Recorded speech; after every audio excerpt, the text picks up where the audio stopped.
Welcome to the Report Card, the education policy podcast from the American Enterprise Institute. In just a matter of weeks, coronavirus has toppled a long-standing pillar of our education system. Students receiving in-person instruction from teachers. Yet in the face of this turbulent change, teachers around the country have unwaveringly stepped up to help their students and their colleagues adapt to these constraints. On this episode of the Report Card, I talked to three teacher leaders who are forging the path forward for distance learning amid the coronavirus pandemic. Joining me are Jodie Jantz, a science teacher at Goodrich Middle School in Lincoln, Nebraska. Also, Megan Helberg, Nebraska's 2020 Teacher of the Year, who teaches English at Burwell Junior-Senior High School. And last, but certainly not least, Dyane Smokorowski, Kansas's 2013 Teacher of the Year, who currently serves as an innovation and technology lead teacher in Andover Public Schools in Andover, Kansas. Jodie, Megan, Dyane, welcome to the Report Card. So, first of all, let me just ask, it's been a crazy few weeks. How have you guys handled the change? Well, we were coming off of spring break when they told us that students weren't coming back, and so it was a bit surreal. We had teachers report to the building, and it was a little bit like we were getting ready for school again in August. We were having whole staff meetings, which isn't normal for us. And then we were breaking up into our normal PLC groups. And there was a lot of chaos, not because nobody knew what to do, but because it's just so new that things changed within the hour. Megan, how about for you? We had maybe an inkling that this was coming, and so we kind of prepped students on Monday, and I'm glad that we did, because then Monday after school our administration said that was going to be it for a couple weeks. Here in Kansas, I would say that isn't it quite interesting that 24 hours feels like a week? Things rapidly, continually change. And if you think back 2 weeks when a lot of these things started to occur, I think we were blissfully unaware but slightly cautious that something was going to come down the line, but we were still having spring break on the mind and that we would still get to do these adventures with families. And then it was like a hard 90-degree turn, all just really quickly, and folks have been a little bit shocked and awe in one turn, but on the other side, I think teachers are putting themselves right in the line of what do we need to do to make this work for our kids. So I'm stepping up, I'm pivoting. I may not be going to Daytona, but I'm going to go make magic happen for kids. Yeah, I hear you. I mean, just one way to kind of put this in context, we're recording this on the last day of March, and on the first day of March, Pete Buttigieg, Amy Klobuchar, and Mike Bloomberg were still in the race for the Democratic nomination for president. And that seems about 2 years ago to me. Let me ask you about some of the things that you all have been involved in, just jumping right in to the teacher leader role. Dyane, you in Kansas have worked on this task force as the chair for continuous learning for the Kansas State Department of Education. What was the goal of that task force? What was your charge? Yes, what happened was we received a charge from our Commissioner of Education to say, I need folks to be willing to stand up, put their hands up and say, let's go create something for schools to get ready for a long-term rollout of online continuous learning. The key to this is that we called it continuous learning. It is not remote learning. It is not homeschooling. It is not online learning. All of those have different context. We are continuing to learn wherever you are, however you can connect, or if you cannot, we're just continuing the school year learning. And that call happened on a Saturday. Less than 24 hours later, we had 40 teachers all lined up to do this work across the state, covering each of the content areas. We had music people, and we had art people. We had all of these folks at the table, including special ed and ELL representation. And we broke ourselves up into subcommittees saying, what is it that we need to do to help these populations and their families? And let's go make some magic happen. But the key to it all was that the teachers led in that. It was not told or designed or directed by anybody besides teachers. And I think that's the reason why it works. And Dyane, you had said that you asked the commissioner when he called you to participate in this, okay, but stay out of our way. And they did. How quickly were you able to put together this guidance and release it? 72 hours is all it took. And I will say that those conversations, meetings, and subcommittees never stopped. We broke off into subgroups, but those meetings happened overnight, all day long. We just popped in and out and checked in as a larger group about every 3 hours, or as the chair people, we were in constant contact. So we really didn't sleep, but you couldn't help but love the energy at the same time. I'm sure. So, Megan, you are not in Kansas, and it's a different scene in Nebraska, because in Kansas, you have one of the sort of most broad school closures where the whole state is closed and they're closed for the rest of the academic year. And in Nebraska, you don't have a state mandated closure. It's up to districts. I understand they're all closed, but tell me how those differences play out when in Nebraska, this is a district by district decision. It is a little bit different because we have teachers that are not quite sure, am I going to be out of school just for a couple of weeks? Is this going to be for a couple of months? Is this going to be until, are we out until summer? So it does kind of affect and impact how we are providing lessons for our students, because many teachers think, well, if this is going to be fairly short term, I am going to kind of go this route, or, hey, if I know that we're going to be out for the rest of the school year, I may be doing something different. So in that regard, it is challenging. And I think each teacher, and as a group, we're trying to support each other on what we think is best.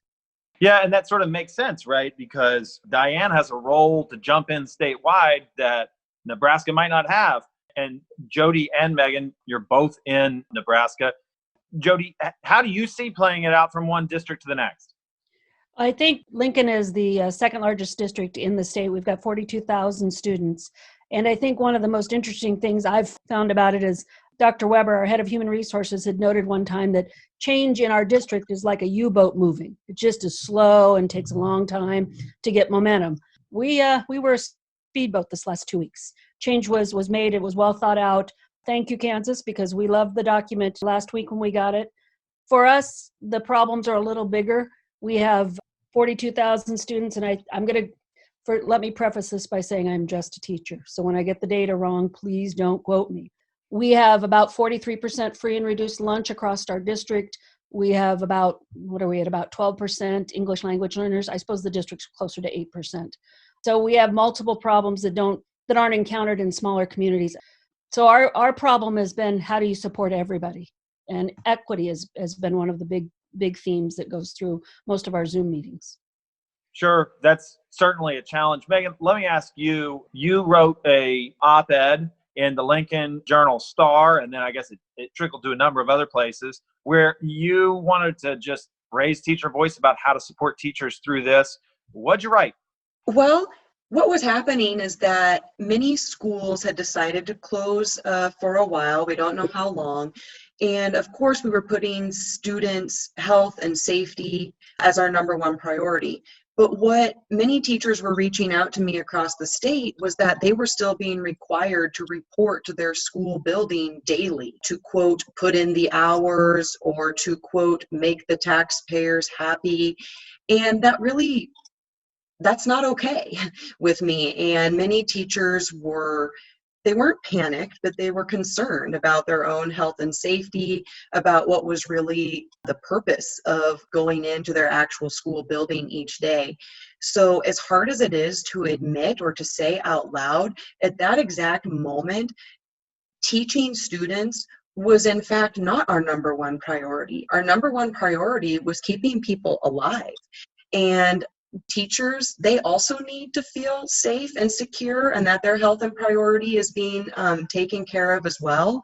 Once everybody has that kind of peace, then teachers are going to hit the ground running, and we're going to come up with some fabulous lessons and ideas to roll out to our students. But it was really important to me that teachers across the state were also feeling respected to do their jobs at home.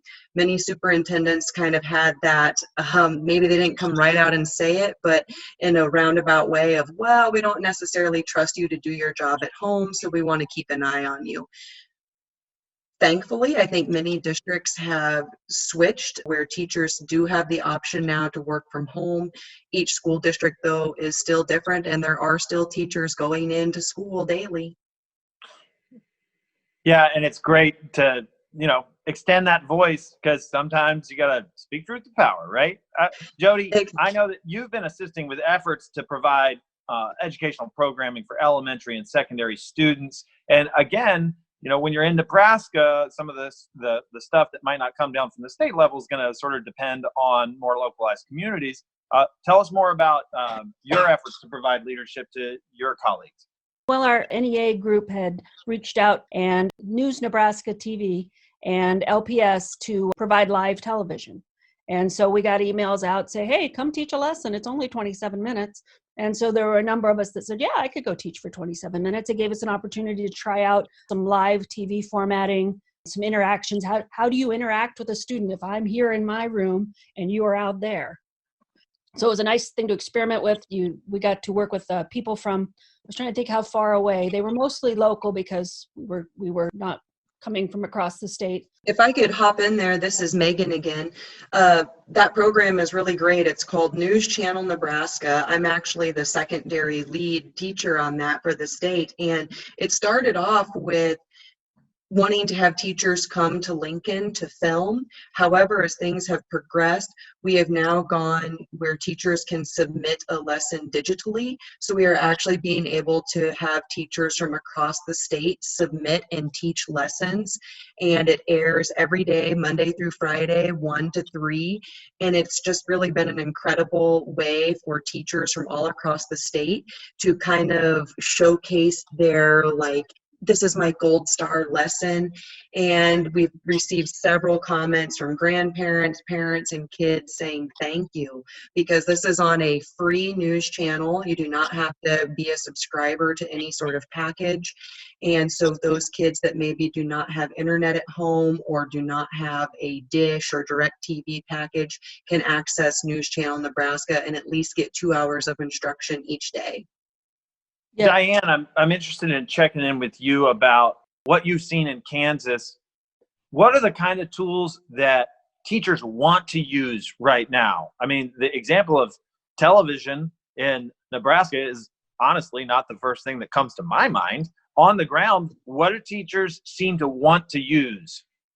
That is a great question. And I would tell you that television is on our thoughts as well, especially if we're reaching out to our rural communities, where if you go out in western Kansas, I'm assuming it's similar in western Nebraska, you've got students who can't get cable packages at all. But they can get radio, they can get PBS, or they can get a local access kind of channel. So we are actually very curious about this and how that can come together. We've been watching some of the things coming out of Arkansas and Nebraska for that. So thank you for being leads on that conversation, friends. The other tools that folks are really exploring a lot, we're seeing a lot of course, video conferencing. I think there has to be this really big question about video conferencing when it comes to equity. We cannot expect children and their families to drop everything to be on live calls. And I think we have to keep that in our mindset that we cannot punish anyone if you don't have access. So there is a lot of conversation around that. We're seeing a lot of things working with tools like Remind, because if you don't have internet access, you can still text a message out to all the families. They can respond in text and video back. And then I would say the other thing that's really popping up is not only LMS tools, but how can we challenge students to use the tools that they have, whether it just be their cell phone camera or art mediums that they haven't played with in years, like shaving cream on shower doors or in cookie sheets. What are tools that we have in our houses that can help with learning? So, Dyane, I'm interested in what it looks like for school districts to be really up and running, right? And Megan, Jodie, I'm curious your thoughts on this as well. Obviously, it's suboptimal to not be at school. I don't think anybody's saying this is great. This is exactly what we want. So then the question becomes, well, how suboptimal is it? And, where's the frontier when we're really up and running, when we're catching our stride? what do you think that looks like? And how long might we expect to wait until we kind of figure that out and really get our sea legs here? Well, I would tell you, in my own district in Andover, we are seeing teacher leadership shine like it's never shown before. We are having teachers help their colleagues figure out tech tools and figure out lesson plans. They're sharing across the district. Now the district PLC is a real live breathing experience where it's not what's important in my room and not what's in yours. We're seeing this really interesting collaboration going down. And Dyane, Also, Dyane, for PLC, you mean professional learning community? Correct. Okay. So it's all the first grade teachers across the district are having conversations. And how can we divide and conquer around some of these things? So their collaboration in lesson planning and design is fantastic. It's really been fun to see. Not only that, is across the state, we have a Facebook group for Kansas educators, and we're helping each other that way as well. So it's very much of let's pull our boots up and make this magic happen together. So I'll pass that over for a minute, and then I'll talk to you about what my dream is next. Nat, here in Lincoln, and I can speak for science, but I would make the assumption that everybody else is very similar to us. Our district person has put together a drop site for ideas based on some of our science objectives. So there's a Excel spreadsheet, for lack of a better use, where I can go fill out a form and I can say, hey, here's the lesson I just did on inertia, if anybody needs it. Here's a video clip I found on car crashing, if anybody needs it. And I would concur that normally my PLC involves 2 other people that I've been with for at least 10 years. And so all of a sudden we're getting to talk with people that are across our district that spark ideas sometimes that you hadn't thought about for a long time. It's been a really positive experience. Yeah, this is Megan. I'll chime in as well. I think it's really important as teachers that we remember that this isn't a competition, like to see who can do more with their lessons and who can do the most, that we're all in this together. And it's been really wonderful to see teachers from across the state really sharing and exchanging ideas, but also keeping in mind that you know your students very well and your students know you very well. So you kind of have to be confident in what you're doing and know that you're not competing or comparing yourself to other teachers, that you're doing what's best for your set of students at this time. And your students know and understand that as well. So Dyane, you said you'd tell me what your dream was. So I want to hear it. So you asked about the next frontier, right? If we could fast forward, what does the crystal ball say if the collaboration continues?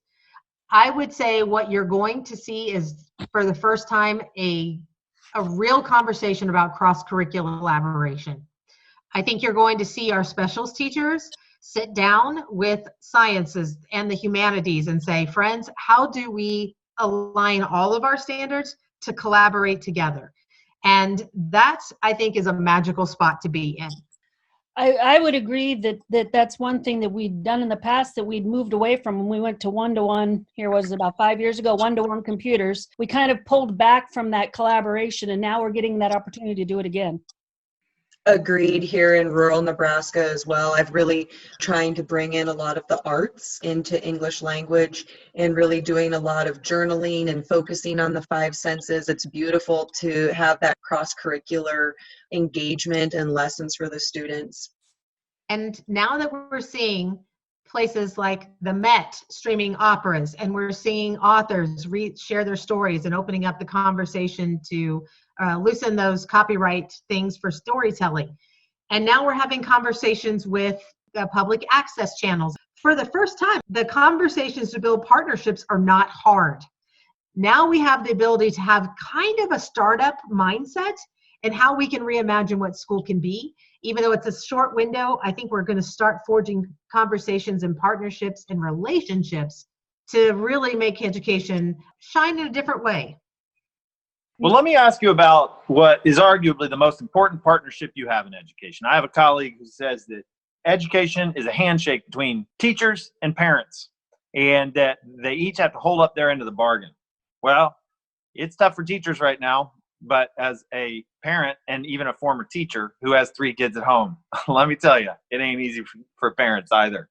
So let me ask you, what do you and your colleagues think is reasonable to expect of parents? And really what, on the one hand, I don't want to say, what do you expect from parents? But we also respect parents and we know that they have to contribute. So what do parents have to bring to the table in what's really a time of crisis? I can't speak for everybody, but as a middle level teacher, the connection between parents and teachers in school is a little farther apart. I have 20 parents come to conferences and I have 125 students for a variety of reasons. That doesn't mean they don't care. That doesn't mean they're not engaged. That doesn't mean they don't want to be there. As they get older, it gets harder to make that connection. So I'm speaking as two middle school and a high school kid at my house. Getting them to engage has been hard this first couple of weeks, but I think the key is to start small. And so I think if we can keep from overwhelming parents and overwhelming kids, that I think we'll be able to turn this into something really cool. We're kind of lucky that we have 8 weeks to play with it, at least here in our district. I think some of our lessons are going to start out pretty shaky, but I think once we hit our stride, there are going to be some amazing things created that we'll use for a long time. This is Megan jumping in. This is my third week now of doing whatever we want to call it, continuum of learning from home. And I just have to say, for rural Nebraska, I can't speak for everybody, but I am incredibly thankful that I know most of my students and their parents and have known them for many years. So I feel comfortable speaking to parents, emailing them, calling them on the phone if need be, but also respecting their space and knowing that we're not expecting them to turn into teachers overnight, that we are still here. We're here to support them and their students. But just really having those relationships in place, now it's becoming quite apparent that having relationships not just with your students but with their parents are incredibly valuable in times like this. And most parents, I just tell them, be patient with me, just like I'm trying to be patient with your students, and we're going to get through this. It's not an all or nothing. We're learning as we go. We're going to be patient with each other, and we're going to make this work. Absolutely. I love what Megan said. It's about grace. Grace for kids, grace for parents, and grace for teachers. It's all about the grace. And the other thing that I'm noticing when we have parents in this conversation, as school districts are starting to explore things like personalized learning and helping learners discover how they learn, meaning myself, I love to have conversation around content, to just bounce ideas, help me understand it through conversation. Where another student says, you know what, I need to have a video and I want to draw things out. Let me process and then I'll come to the table. In this kind of environment we're in now, we have the ability to provide information in multiple formats. We can do video, we can do art, we can, all of these things are easier to share now, but we're having an opportunity with parents to ask them, you know how your student learns better than I do. You know that child. Let's partner together and you tell me, how can I better know how to service your child? And how can we both help your child learn to advocate for the resources that he or she needs? I think there's an interesting dynamic that is starting to forge to help us all help kids be better learners. If I could just jump in again, this is Megan. I really feel like it's such a special time where we can let students and parents shine and show their strengths and talents. So for example, in rural Nebraska, it's calving season. So many of my students are helping on the ranch with real chores, around the clock. And so I'm turning that into their lesson. Write me a free verse poem about pulling a calf last night and show me a picture of what you're doing. This is so incredible. So I think it's also important for the parents and students to know that I can also learn from them during this time and get an even deeper glimpse into their day-to-day lives. I appreciate all your perspectives and really all your enthusiasm. It's infectious, and I'm sure it's what we need. Let me ask you, before we close our time, to go around the horn. We'll start in Nebraska and end in Kansas. Two-part question. This is challenging. What do you expect to be the toughest challenge to conquer? And sort of in that context, what advice would you give to your colleagues and your broader colleagues teaching across the country at this point in this epidemic? I'll start. The thing that worries me the most is kids that aren't connecting with me. So I have 125 kids, 30 of them have connected with me in these 2 weeks we've been working on this. I worry about the others. Are they safe? Are they warm? Do they have enough to eat is a big problem for us. And we'll get to the learning. We'll get there. And so what we are doing here is collaborating as schools and reaching out to those kids. So not that 7 teachers are reaching out to one child, but we're kind of dividing and conquering so that those families and those children can stay connected. If we don't come back until August, we're going to be out 22 weeks, almost a half a year. How do you help students stay engaged, especially our children who struggle to learn, especially our children who are behind? How do you keep them from not only losing, but losing more than others? So those are the things I worry about. Megan? The things I worry about are the relationships. I think one thing that I have noticed as an educator is that, yes, I love teaching, but the reason that I love teaching is because I love building relationships with my students. And so not having that face-to-face interaction and maybe missing out on some of their highs and lows of everyday life, that's tough on me, and I think it's tough on them as well. So for me, it would be just losing that piece of relationship building. And the advice that I would give to my fellow Nebraska educators would be to take a step back, remember what the big picture is. Yes, we are teachers and we love to teach and we are going to continue to do that, but also to not overwhelm students. Remember that it takes about twice as long to complete an assignment at home as it does in school. And so just to remember to let your students have that time with their family, to experience some time outdoors. And we're going to keep teaching, there's no doubt about that, but to also take a step back and realize that health and safety is the number one priority right now. Absolutely. Thank you, Megan and Jodie both. Those were excellent. The part that I worry about or I find that's going to be the most challenging, it always starts with, are our children okay? That it's always there. I worry about the child who might not be in a safe home and I can't reach him. I can't find out if she's okay. That part worries me a lot. And I think that's the biggest burden that all of us face when children come in every day. We can look at them in the eye and say, are you okay? That's not simple to do at this point. The other part that's difficult for me is helping teachers realize this less is more. You cannot take school 8 hours and transform that into a digital space. It doesn't work. It's not good for families. You're asking the impossible. We teach in boxes, especially the secondary. One box happens for 40 minutes, then we go to the next box, and that happens for 40 minutes, and so on. You can't teach subjects in isolation.